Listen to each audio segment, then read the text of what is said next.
Okay, so I thought I made a quick follow-up video for my previous one. This time it has to do with the many errors and mistranslations that are found in the King James Version of the Bible. It says, why are there so many errors in the King James Version of the Bible? It says, you probably heard the joke about the bigoted Protestant fundamentalist who said, if the King James Version was good enough for the apostles, it is good enough for me. People sometimes forget that the King James Version was published in 1611 AD. That's way after the apostles. For centuries prior to 1611, Latin was the only scholarly language in Europe. The Latin Vulgate translation of Jerome, based upon an Alexandrian text, was the official text of the powerful Roman Catholic Church. Protestant translators sometimes did not have access to all of the received Greek official texts, and being familiar with the Vulgate, they sometimes put words into their translations based upon the Latin, which were never there in the original Greek. Schaff points out that in about 80 places in the New Testament, the King James Version adapts Latin readings not found in the Greek. Erasmus had a corrupt, incomplete text of Revelation to work from, and hence this book has many errors in the King James Version. The King James translators did a marvelous job with the materials they had. They sure did. And here it gives us a partial listing of King James Version translation errors. And there are way too many to go over. You guys could do that on your own time. I'll leave the link down there for you guys on the description section of this video if you guys want to verify. I originally intended to do a video of myself going over my King James Bible and highlighting all the mistakes I could find within the scriptures of this version of the Bible, but I figure I save myself a lot of times and just find something online like this here and save myself a lot of trouble, because I have a King James Version companion Bible and I have a normal King James Bible. So with my companion Bible on one side and the regular King James Version on the other, I would just record myself highlighting all the errors I could find, all the words that were changed in there with a highlighter, and just highlight them and then find the original meaning by looking them up in my companion Bible, because it has like a little bubble at the end of each word, instead of like a little star, it's like a little circle, and that's indicating that that's not the original word. So you look on the side of it, and the companion Bible gives you the original meaning.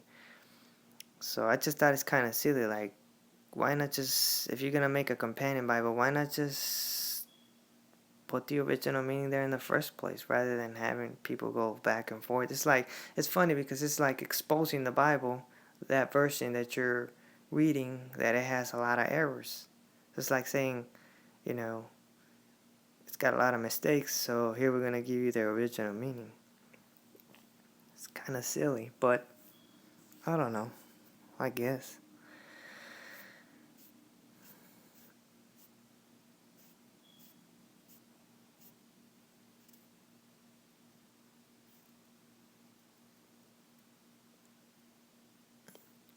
Italics, sometimes helpful, sometimes wrong. Here it says, no language can be translated word for word in another language. Hebrew and Greek idioms often do not come through clearly in literal English. Thus, beginning in 1560 with the Geneva Bible, translators initiated the practice of adding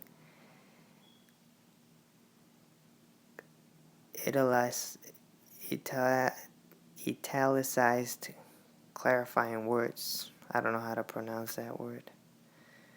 It says to make the original language more plain. The 54 King James translators did the same. Often, they added whatever words do help make the meaning clear. At other times, the translators, through their doctrinal misunderstandings, added errors instead. And one has to wonder, was it done on purpose?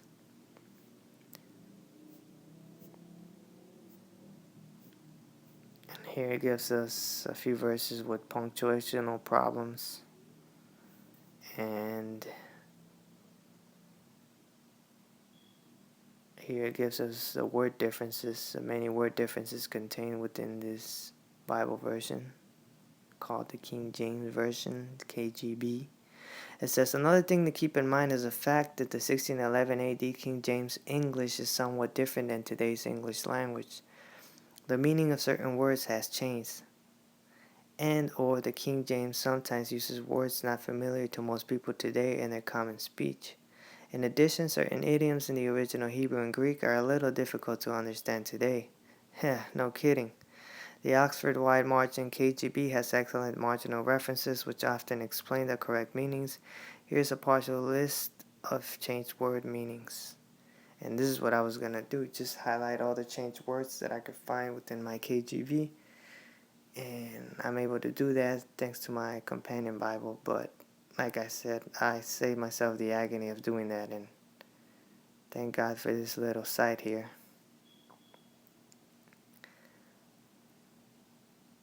And here you can see it has many word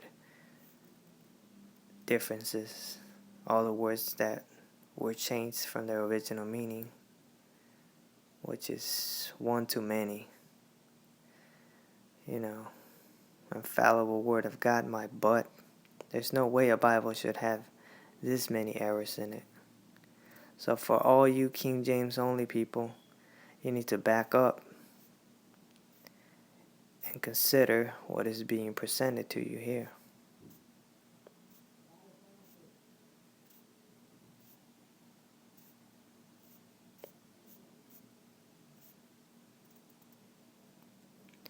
Here it says, unjustified additions to the King James Version derived from Latin Vulgate, not in the Greek text. These additions should be omitted from the KJB, and it gives us a lot of verses here. So it's pretty much a distortion of the scriptures. And here it gives us some of the misplaced verses contained within the KJB. Oops. Sorry about that.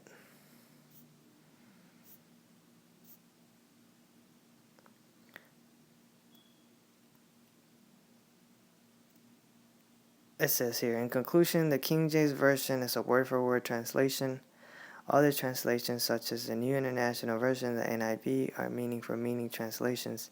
In spite of its imperfections, the King James Version remains a masterpiece. And I would have to disagree there. Now, it is a masterpiece in the sense that we're trying to turn the scriptures into a Rubik's puzzle. They sure did accomplish that. Maybe that's why they were trying to promote the KJB so heavily, because everything's well encrypted in there, that the only way you could understand it is if you have a good base in Old English and you actually sit down, study, and pay attention to what you're reading in order to decode a lot of the secrets that are contained within the scriptures. And because back in the day, everything was so easy to understand, too easy. And maybe they didn't like that, so they figure, kind of make it a little difficult for people to understand. I'm not really sure what they were trying to accomplish. If they were trying to distort the word or what, but you figure if they had evil, bad intentions when they got their hands on the scriptures and they put this King James Version out there, you figure, why just go through all the trouble? Why not just burn it? So I don't know. Just maybe God did have a hand in this, in the sense that, maybe he used some of these people like King James to conceal the matter. This is what it says. God concealed the matter, and it's up to the person to seek it out. So it also says that there's nothing hidden that will continue to remain hidden. Everything is going to come to the light. So regardless of what they do to it,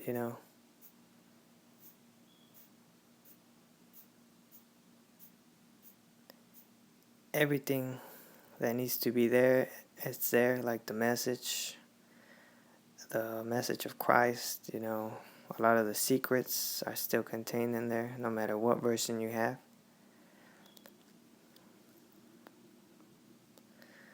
So, just thought I made a quick video.